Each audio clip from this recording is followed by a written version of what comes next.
세계 곳곳의 날씨와 기후 소식 살펴보면서 시작하죠. 기후 리포트 노광준 PD 나왔습니다. 안녕하세요. 네, 안녕하세요. 오늘은 어떤 소식일까요? 오늘도 참 재밌는 소식 두 가지 준비했는데요. 네네. 그 전에 어제 청취자 안경희님께서 질문하셨던 내용. 사하라 사막이 50년 만에 대홍수였다면 50년 전에도 있었느냐. 네. 그 별거 아닌 거 아니냐. 해서 이제 쭉 이렇게 찾아봤는데 네. 일단 거의 모든 외신이 AP를 인용을 해서 가는 거예요. 네. 그리고 30에서 50년 만의 일이다라는 모로코 기상청 관리의 말을 똑같이 인용을 하고 있어요. 그래서 제가 이것도 보고 나사 위성도 들어가 보고 우선 그 나사 위성 사진 한 장 먼저 띄워드릴게요. 네. 보이는 라디오에. 저게 이제 8월 달에 올해 8월 달에 그 위성에서 잡은 모로코 부근의 사하라 사막 사진입니다. 보면 아무것도 안 보이죠. 저렇게 메마른 상태입니다. 네. 그런데 한 달이 지나서 9월 달에 9월 12일에 모로코 위성 사진을 한번 보시면 다음 네. 사진을 보시면 위성에서 볼 때도 호수가 발견이 됩니다. 파란색이. 진짜 그렇네요. 그쵸. 지금 보이는 라디오로 보면 마치 여기 강이 흐르는 것 같아요. 예. 곳곳에서. 근데 보세요. 요걸 돋보기로 봐야 저 지역이 호수가 생겼구나 하지 그냥 보면은 광대한 그냥 사막 한가운데 그냥 조그만 점이잖아요. 네. 그렇게 해서 보니까 제가 결론적으로 말씀드리면 사하라 사막이 너무 넓어서 어디에 몇 미리 정도의 비가 오는지 아무도 모릅니다. 그리고 사람이 안 살기 때문에 네. 우리나라 기상청이 뭐 어디 수원 몇 미리, 서울 몇 미리 이런 것처럼 그거를 감시하는 기구도 없어요. 그랬을 것 같아요. 예, 그래서 유일한 방법이 저렇게 위성으로 특정 지역을 찍어서 아는 찍어가지고 건데. 데이터를 이렇게 쭉 분석하는 건데 예. 지금까지는 이걸 분석한 사람이 없었어요. 왜냐하면 어차피 사하라 사막에는 비 한 방울 안 내리니까. 오고. 그러다가 최근 들어서 논문이 나오기 시작합니다. 비가 오기 시작한다. 그래서 폭우가 내렸다, 홍수가 왔다라는 거는 우리나라 홍수 같은 경우는 뭐 한 시간에 뭐 몇백 미리 왔다, 뭐 이런 네. 게 홍수잖아요. 사하라 사막에서의 홍수는 비가 왔네. 그러면 홍수인가요? 네. 이제? 아, 그게 폭우래요. 그럴 수 있겠어요. 네. 여긴 비가 전혀 없는 그래서 곳이니까. 위성 사진으로 추정해가지고 사하라 사막에 어느 정도의 폭우가 내렸가 했더니 최근 20년간 4만 건의 폭우가 내렸다. 그리고 폭우의 양은 가장 많은 게 한 번 올 때 50mm 정도? 이 정도면 거의 홍수 수준이다. 그런데 이번에 보고된 폭우는 최대 200mm 정도가 온 겁니다. 이상 기후죠, 확실히. 그래서 모로코 관리가 얘기를 할 때 뭐 50년 만에 한 번이다. 그러면 50년 만에 반복된다라는 뜻이 아니라 이거는 우리가 이 지역에서 30년이나 50년에 한 번 있을까 말까 할 정도로 일이다. 흔치 않은 사건이에요. 라고 얘기한 것이 아닐까. 저의 추정입니다. 근데 예전에 저희 기상청 선생님 나오셨을 때도 우리나라 이거 뭐 50년 만에 폭염이다 하면 50년 전에도 더웠던 거 아니냐고 하니까 그때 그러시더라고요. 그땐 측정을 못했죠. 그렇게 얘기를 하시더라고요. 네.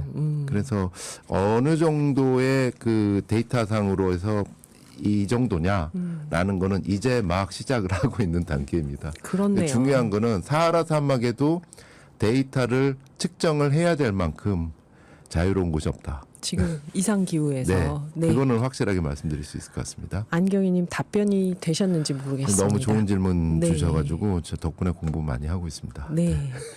자, 그럼 오늘 기후 리포트 소식은 첫 번째. 청주로 가보겠습니다. 우리나라 청주요. 예, 이제 축제철이잖아요. 정말 축제하기 좋은 가을에 철이죠. 맞아요. 청주의 한 마을에서 아주 유서 깊은 축제를 하는데 보통 모이면 3,000명 정도가 다녀가신대요. 무슨 축제에 이렇게 많이 모일까요? 근데 네. 쓰레기가 얼마나 나왔을까요? 300개? 고작 50리터 11개에 불과했습니다. 이거는 이건 기적인데요, 진짜. 예, 사진 한 장 띄워드리겠습니다. 네. 저게 이제 그 축제 현장에서 나온 쓰레기, 저게 다합니다. 11개. 실제로 현장에 계셨던 분하고 좀 전에 통화를 했는데 네. 11개도 아니다. 10개 조금 넘을까 말까였다. 사실은 그 정도도 많은 거다. 거의 우리는 쓰레기 안 나오는 축제를 했다. 청주에서요. 예, 지금까지. 예. 오. 그러니까 목표를 아예 일회용품 안 쓰는 축제 모범을 우리가 세워보자라고 시작을 하셨대요. 이게 바로 청주 잠깐만요. 청주 원마루 축제인가요? 예, 원마루 예. 축제입니다. 네. 예. 청주 분평동에서 열린 원마루 축제라고 2년에 한 번씩 열리는 축제거든요. 네. 근데 2년 전에는 이 일회용품 많이 쓰잖아요, 축제하면. 그렇죠. 3,000분이 다녀가셨는데 그때는 트럭으로 나왔대요. 아, 쓰레기가. 쓰레기가. 예. 그래서 쓰레기 때문에 문제야 이러는데 그때 마을 분들끼리 막걸리 한잔 하시면서 그런 얘기를 했대요. 언제까지 우리가 일회용품 이런 쓰레기 나오는 축제 할 거냐. 다음에는 일회용품 없이 한번 해보자. 그래요. 그런 논의를 시작했는데 이번에 정말로 50리터 10개 남짓한 쓰레기로 축제를 치렀고요. 음식물 쓰레기는 다 합쳐서 100kg. 그러니까 1인당 40g 정도로 끝냈습니다. 거의 안 남겼다는 건데. 그럼. 네. 오. 그래서 그 박종순 청주 충북 환경운동연합 정책국장의 인터뷰에 따르면 네. 일회용품 대신 다회용기로 전환한 원마루 축제가 쓰레기 없는 축제의 본보기가 됐습니다.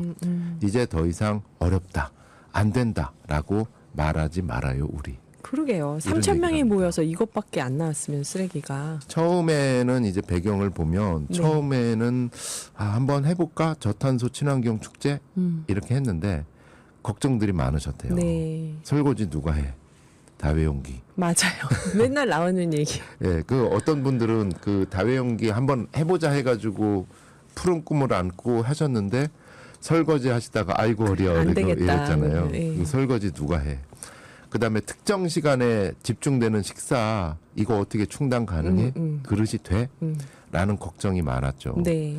그러다가 마을 분들이 환경운동연합분한테 실무 자문을 구하시면서 일이 추진이 됐다 그래요. 그래서 이거는 설거지를 다회용기 세척 대여업체를 활용하면 됩니다. 라고 얘기가 됐고 그다음에 마침 청주 의회에서 네. 다회용기 이 대규모 축제에 대해서 다회용기 대여업체 비용을 지원하는 지원이 있었대요. 그거를 그 지원금을 받으셨대요. 그 결과 식사용기뿐 아니라 컵, 젓가락, 숟가락 다 다회용기로 사용했고 또 보다 보면은 이제 행사 비용을 마련을 위해서 직능단체에서 돈 받고 파는 음식도 있잖아요. 이것도 다 다회용기로 사용했다 그럽니다. 그래서 무려 다회용기 16,400개를 활용해서 일회용품을 없앴다. 이것도 새로운 일자리가 생기는 거네요. 다회용기 세척 대여업체가 그렇죠. 나오는 거니까. 그리고 이제 저 주민들 같은 경우가 자원봉사에 막 나섰습니다. 그래서 어떤 자원봉사냐면은 노인회가 특히 네. 이게 주역이 됐는데 행사장 이후에 행사장에서 배출된 모든 쓰레기를 재분류해서 분리수거를 일일이 하셨대요. 네. 그다음에 참여자들한테 나눠준 생수팩을 별도로 모아서 다시 회수하는 그런 작업도 하셨고 현수막도 따로 분류해서 버리셨고 또 음식물 처리 용기를 이 수거하는 그런 함을 따로 배치해 가지고 음식물 처리 용기에 직접 그 사람들이 버릴 수 있게끔 네. 이렇게 시스템을 만들었다고 합니다. 그리고 청소년 자원봉사자들이 그 옆에 있다가 이제 분리수거 어떻게 해요 하면 어르신들한테 처리 방법을 안내해주기도 한답니다. 그래서 참 불가능은 없다. 해냈다 그러게요. 우리가. 그래서 이렇게 하다 보니까 일회용품도 안 썼고 트럭으로 나오던 쓰레기가 이제 불과 10봉투 내로 끝났고 네. 축제 비용도 30% 이상 줄었다고요. 비용도 절감됐고요. 예. 그리고 무엇보다도 우리가 해낼 수 있었다. 그럼요. 예. 쓰레기 없는 거 할 수 있다.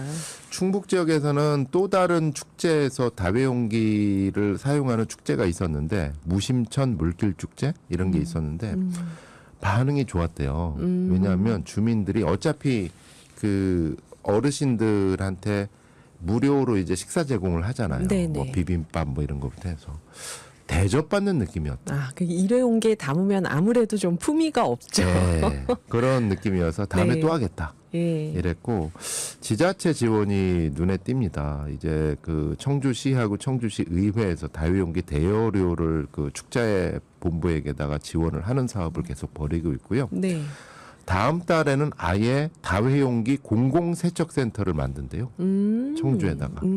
이렇게 되면 일상적으로 네. 청주 관내 공공의료원 또 시립 장례식장하고 협의해서 청주 관내의 장례식장의 다회용기 사용 요거를 일상적으로 지원한다는 계획입니다. 아, 이게 전국 지자체로 좀 확산이 됐으면 좋겠네요. 네. 이런 게. 오늘 그래서 그 한겨레 신문 기사도 참조를 했고 무엇보다 충북인 뉴스에서 특종 보도를 한 거거든요. 네. 거기에 감사드리면서 덕분에 오늘 요 관계자하고도 통화를 했어요. 네. 조만간 한번 신기한 기후학교에 오늘의 기후에 나오셔서 예. 연결을 하도록 하겠습니다. 그래요.